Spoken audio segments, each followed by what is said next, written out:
The following is a Comfortably Zoned Radio Network production.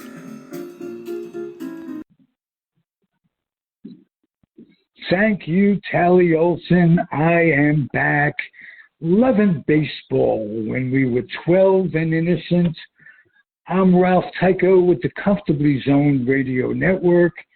And my guest today was 12 and innocent, is that no more. He's a baseball author himself, as am I. And his name is Bob Hurte. So let's hear that docile tones. How are you? I'm doing well. Okay. Bob, let's get to the quick of it. I want to get to know you when you were 12 and what baseball was like for you. Who took you to your first game? Okay, well, actually, it all started more when I was like 8 years old. When I was 8, my grandfather took me to a game in Philadelphia, and it was not Veterans Stadium, not Citibank, but it was the old Connie Mack Stadium.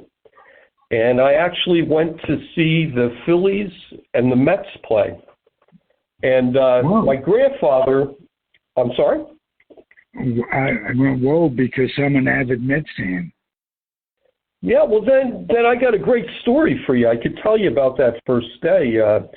The reason I went, I was playing for a team called Barney's Toy Center. And what Barney used to do was he used to rent out and you probably can't do that anymore, but he rented out a yellow school bus, and he packed, he had a couple teams. He had a T-ball team, a minor league team, and a little league team. Packed us all together. Our parents packed us lunch and everything, and got a bus driver, and he drove us down to Philadelphia to see the Phillies and the Mets play. How far a drive was that? Where were you driving from? Okay, I live in central Jersey. I live in Bridgewater, so you figure it's probably about, I want to say, a 2-hour drive, somewhere around that, maybe a little more. But halfway between Philadelphia and New York. What made you choose the Phillies?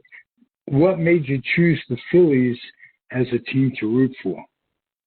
Okay, didn't actually choose the Phillies as a team to root for. It was just what this this guy Barney Neeson used to have baseball teams, and he used to arrange. He was actually a Met fan. He used to be an old Brooklyn Dodger fan, but he was a Met fan.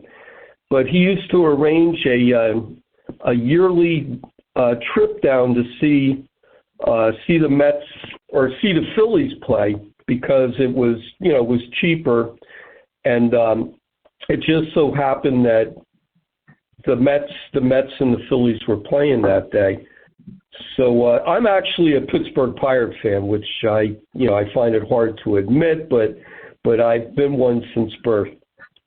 Well, these days it's been difficult, but there was nothing like the Mazeroski home run for baseball. It was the next thing to Bobby Thompson. Let's put it that way. It was great. You should meet Alan Blumpkin, my podcast partner on this network.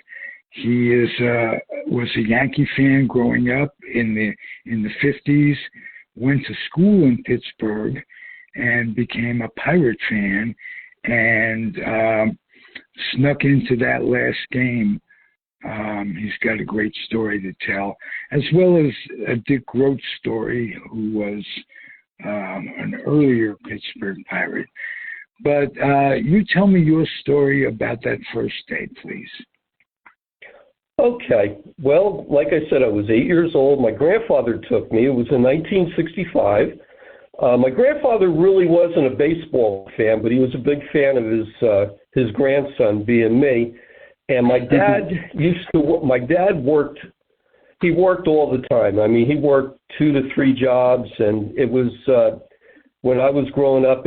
When this was happening, I think the recession had hit, so he had been, working a lot. So my grandfather kind of filled the void of being a surrogate father, and he went down with me. We went to this game, and being that you're a Met fan, I'm sure you've heard of Jack Fisher. Yes, Fat Jack, they called him. Fat Jack, and I went to see the starting pitchers for that game was Jack Fisher against Chris Short. And the Mets won the game. But I'll tell you the story. The story about it is, I live in a place called Stortsville, New Jersey, which is right across the river from Easton, Pennsylvania. And I used to play, when I moved out here, I used to play in the local softball league. So after the games, we used to go to this local watering hole called Fat Jack's. And for some reason, I didn't put 2 and 2 together, and that this was Fat Jack's Fisher. But anyway, we went to this bar. We're all sitting around a big round table, and we're talking about our game and drinking pitchers of ball. And the conversation came up that each of us was going to talk about the first game we ever went to. So it came to me, and I told him that it was 1965. I saw the Phillies and the Mets at Connie Mack Stadium, and Jack Fisher against Chris Short.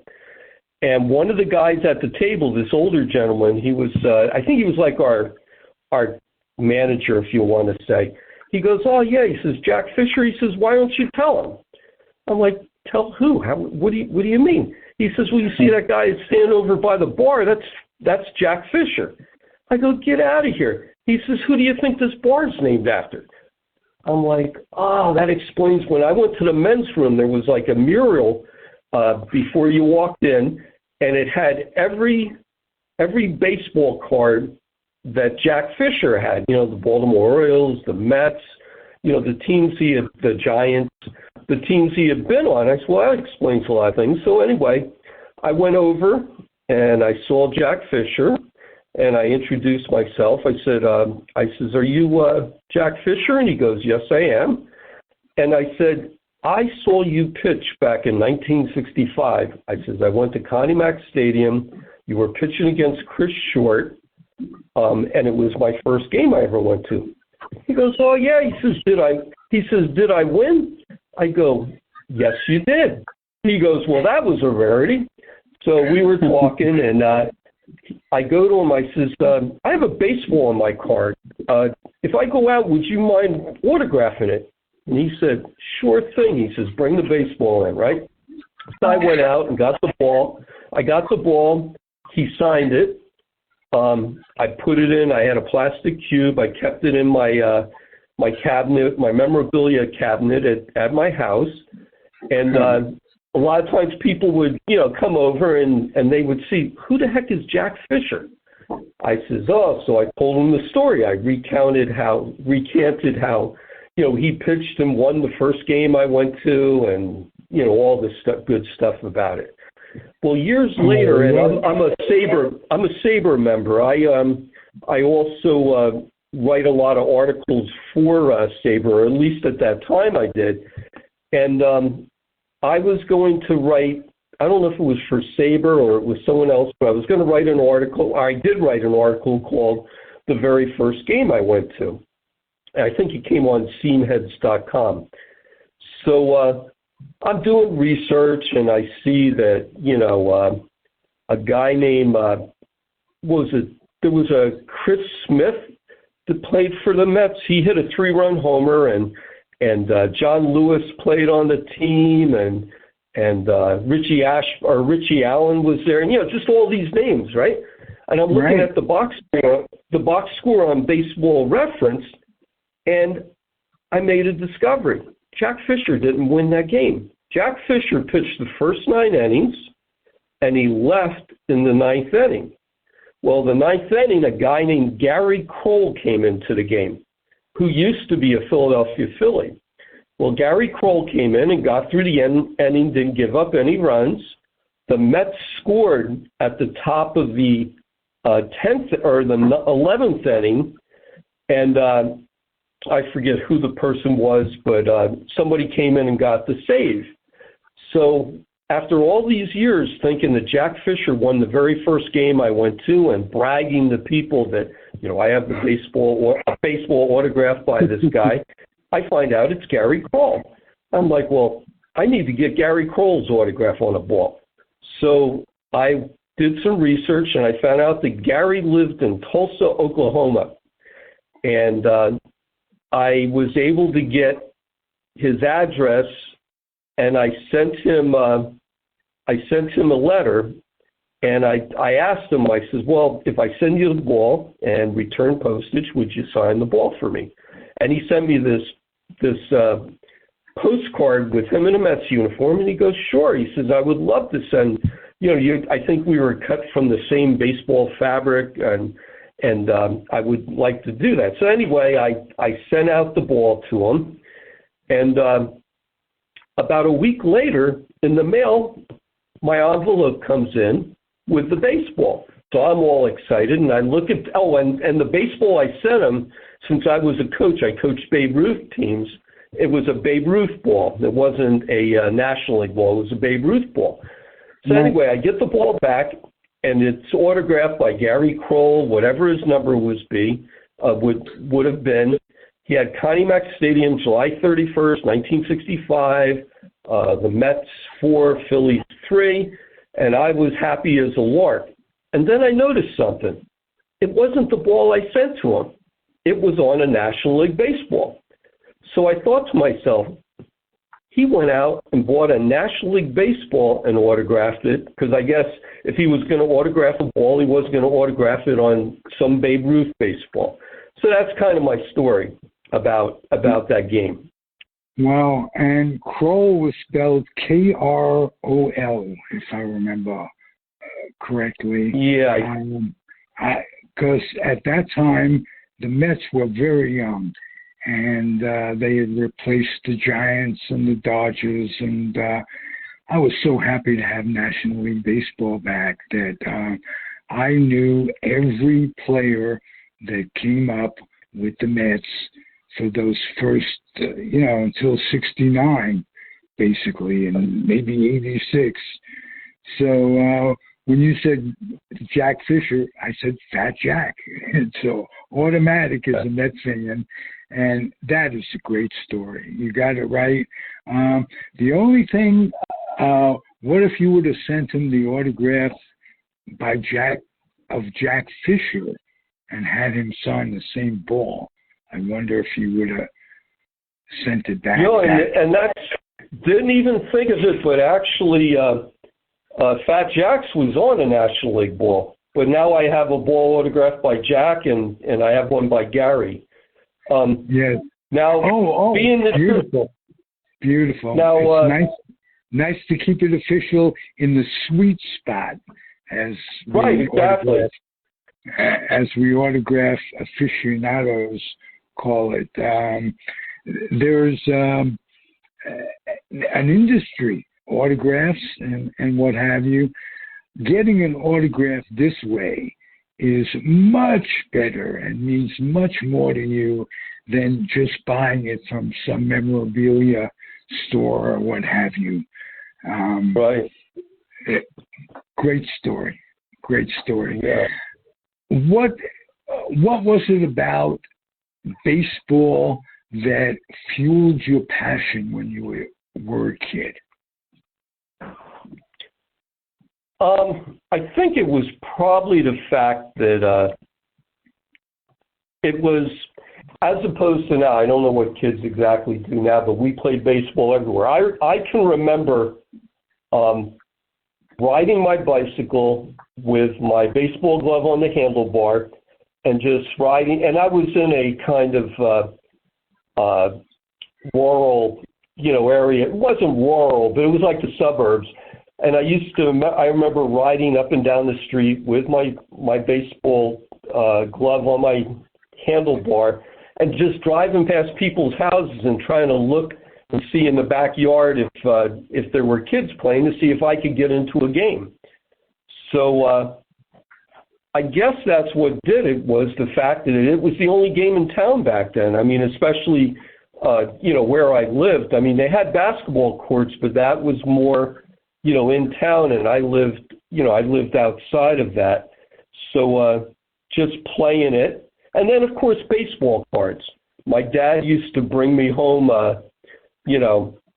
packs of baseball cards every night, back when a pack of cards was a nickel. And right. Topps was the only brand that you could buy.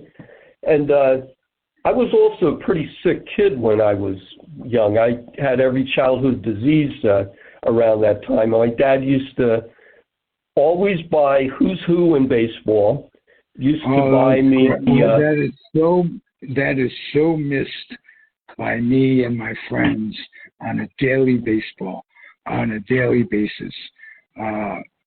Finding out where these guys played minor league baseball, and getting an idea of how good they were, and how their career is developing. A great magazine. I just want to say one thing. I got to spend the 80s and 90s as the Topps baseball representative on the West Coast. And I would go from... I read that you did that. That's great. Oh, I didn't know you read that. Oh, okay. Ralph, I did a lot of research on you. I checked you out on the internet. Okay, well, I plead not guilty to a lot of those things, and and I want a master as a judge. I mean, I want somebody to come in and fix it all up so I'm not guilty. I figure if Trump can do stuff like that, why can't I? Right. But, well, I don't know. Yeah, can he do it? I think they're still debating whether, he can have a match. That's unbelievable. That's unbelievable because the man was not president and he's claiming executive privilege. And don't people read? I don't understand that. It's, are we being taken over? Is our democracy being taken over? I digress from baseball to something a little less important than baseball, but nevertheless, we should mention it. It's going on right now, and it is a craziness that we wouldn't have believed would happen as little as 10 years ago. Right. Well, I think a lot of people were asleep during history class and they didn't learn about the Constitution and how the presidency and the peaceful exchange of power. I mean, there's just a lot of things that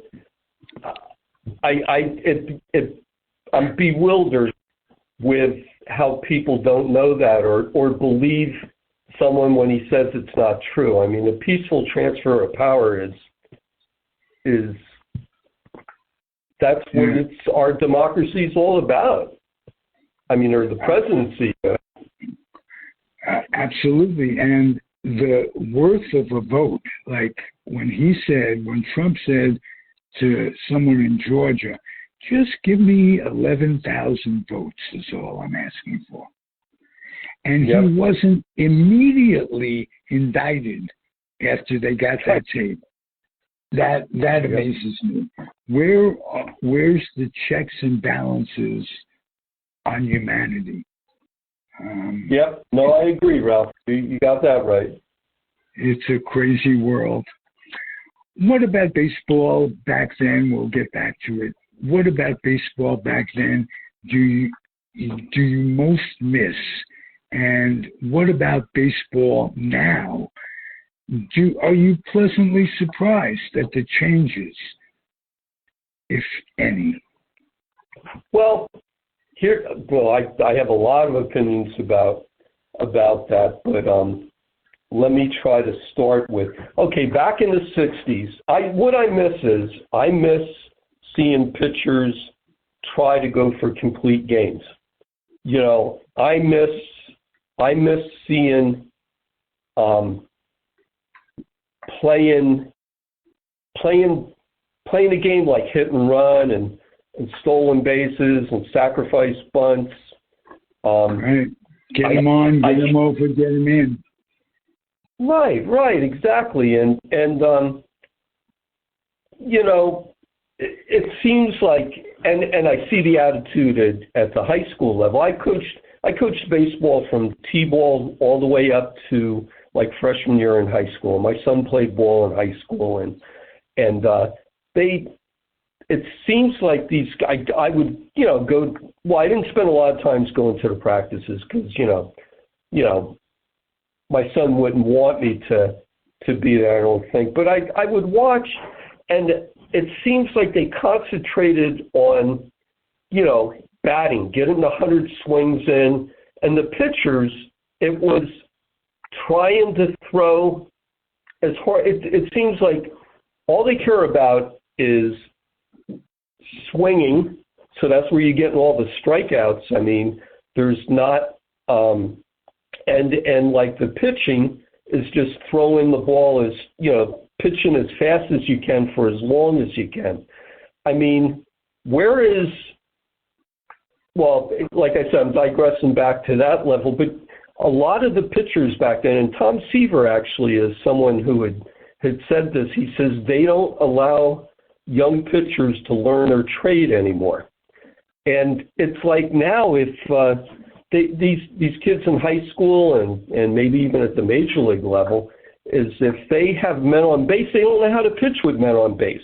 And then all of a sudden, you know, the manager comes out with the hook and takes them out of the game. I mean, they don't get a chance to struggle to, just like Tom Seaver said, learn their trade. So that's the problem. I don't enjoy all the home runs.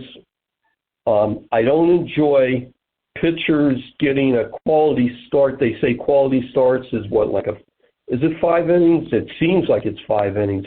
I mean, yeah. or even having relief pitchers start games for a couple innings and then bring in a middle guy and all this other stuff. I'm just totally confused. I mean, it goes past or goes beyond the purist way of thinking that I have. So I miss seeing that. I would prefer them to go back to the traditional way of playing and all these things that they come up with to try to shorten the game. I mean, baseball is the only sport that doesn't have a clock, doesn't have a limited amount of time. Like, you know, football is an hour. I mean, you have timeouts and everything, but I mean the four 15-minute quarters and basketball, the same thing. They have, a time element. Baseball has as many innings as it takes for one team to score one more run than the other team. You know, so right. With them trying all these things like putting a man on second base in extra innings, I mean, I don't know. I have a hard time stomaching that, and I'm sure you do also, Ralph, because I know we're around the same age, right? Well, I'm probably a little older, but I'm 75 and proud of it. So okay, I'm 65, so you got 10 years on me. I do, but even in those 10 years, things have changed. And it's generational. What I do appreciate about, and I'm sure you do too, about today's game is the amazing athleticism that we're watching. There are guys, infielders especially, making plays that I marvel at. I mean, Louis Aparicio, when I was a kid, was a terrific fielder. These guys have much more range. And I noticed it with with A-Rod, especially when he first came up, he was a step above. Now, I don't know how much of a contribution PEDs or human growth hormones play in all of this, but we're seeing a faster, more powerful set of individuals. Pitching, on the other hand, and I have a theory about that, why that breaks down, is that guys are throwing out what they call out of their bodies for so long that you're going to go through a career where it's uncommon not to have Tommy John surgery. And sometimes in high school they're offering it. So it's crazy, but the athleticism is kind of a trade-off, the way I look at it. I miss those days, as you do, of strategy, of the double switch. Ted Williams not trying to beat the shift, for instance, is and a guy like Tony Gwynn controlling Rod Carew, controlling where they're hitting the ball. You know who, speaking of the Mets, a throwback to that is Jeff McNeil. If you get a chance to watch him on a regular basis, you will enjoy that type of baseball. What do you see for the future of baseball? Let me ask you that, Bob. Okay, the future of it. I'm not sure. I mean, like I said, there's a lot of things that they're doing. I don't know if it will happen, but I would like them to dial it back, to get back to the way it was played before.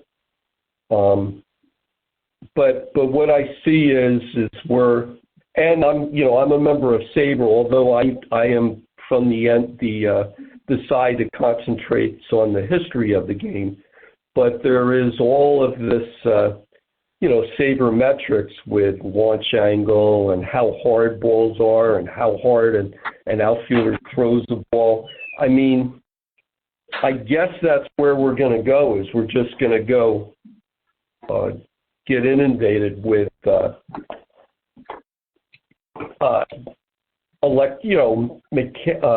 numbers with it. Right. And the other thing too is like expanding the playoff format. It's going to start looking like the NHL or the NFL if they, keep on expanding the amount of teams and I understand why they're doing that, because they're trying to create excitement and giving more teams and more cities an opportunity to root for their team with hopes of making it into a playoffs. Like I said, I'm a purist. I'm a traditionalist, so it's hard for me to stomach. But I guess that's the way it's going to go, and I need to realize that. But still, in all, you love the game. I can tell in your voice. Absolutely. You know what, Ralph? I can. I don't watch it as fervently as I used to, but I watch it a lot. And I when I sit down to watch a game, or I watch MLB Network, or any of the the cable like ESPN and all this. I mean, I enjoy the game for it being the game. I don't, because I can't keep track of what player is on what team anymore. I mean, there's so much movement with it. It's not like when you had, Willie Stargell playing for the Pirates all the time, Carl Yastrzemski, Mickey Mantle. I know I would have said Hank Aaron, but he moved. And I would say Willie Mays, of course, and he had moved. But they basically played for one team for the majority of their career. I would like to see that again, kids identifying with. I mean, when I was younger, we all wanted to imitate, Joe Morgan's flapping his elbow, or Willie Stargell doing the windmill, or Carl Yastrzemski holding the bat up. Remember how he used to hold the bat up high, and yes, that we as kids we used to identify with Major League ball players. I think kids no longer feel that way and got away from it. It doesn't do a good job of promoting their stars. I mean, maybe I think they do promote their stars, but not like they did, back in the old days. But I still love watching the game. I love watching the game. Good. Hey, would you come back and visit on the air every now and again? You are a terrific storyteller, and I admire your passion. Well, I have a lot of it, Ralph. I would be more than happy to come on this show. Beautiful. Can I do a quick plug for my book, though? Absolutely. Okay, I'll just give you the information of it. It's called Intelligent Influence in Baseball. I co-wrote it with he's a doctor, he's a director for Fairleigh Dickinson University. It's available on Amazon.com, BarnesandNoble.com, Walmart.com, and Target.com. It's also available on some of the smaller bookstores. You can't go into a bookstore and get it. It's all online. It's available in hard copy and also for like Kindle or electronic. It's a wonderful book as far as I'll read you I don't know if you know who Mike Lynch is. Mike Lynch is the founder and president of Seamheads, and I'm actually friends with him. But he said that intelligent influence in baseball is a novel concept that goes beyond statistics and anecdotes and has something for everyone, from fans just learning about the game to the most diehard among us.